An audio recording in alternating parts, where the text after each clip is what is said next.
അന്ത്യകാലത്തിലെ ദുർഘട സമയങ്ങൾ. 2 തിമോഥെയോസ് 3-ാം 1-ാം വാക്യം. അന്ത്യകാലത്ത് ദുർഘട സമയങ്ങൾ വരും എന്നറിയുക.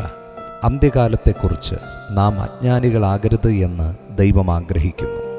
അവസാന ദിനങ്ങൾ ലളിതമല്ല എന്ന് പൗലോസ് അപ്പോസ്തലൻ തിമോഥെയോസിന് മുന്നറിയിപ്പ് നൽകുന്നു.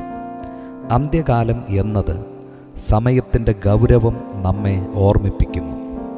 ഇത് ക്രിസ്തുവിൻ്റെ ആദ്യ വരവിന് ശേഷം തൻ്റെ 2ാം വരവ് വരെയുള്ള കാലഘട്ടമാണ്. അന്ത്യകാലം ആത്മീയ ജാഗ്രത ആവശ്യമായ സമയമാണ്. ഈ കാലത്ത് ദുർഘട സമയങ്ങൾ വരും എന്നത് ഇത് അപകടകരമായ ഒരു കാലമാണ് എന്ന് വ്യക്തമാക്കുന്നു.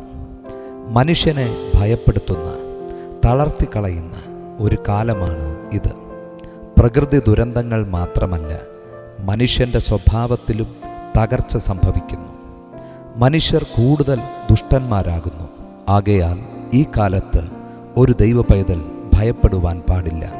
പകരം കർത്താവിൽ ഉറച്ചു നിൽക്കണം. അവർ വചനം മുറുകെ പിടിക്കണം. പ്രാർത്ഥനയിൽ ഉറ്റിരിക്കണം. പ്രിയമുള്ളവരെ, അന്ത്യകാലത്തിലെ ദുർഘട സമയങ്ങൾ നമ്മെ തകർക്കാനല്ല, നമ്മുടെ വിശ്വാസം പരീക്ഷിക്കാനാണ്.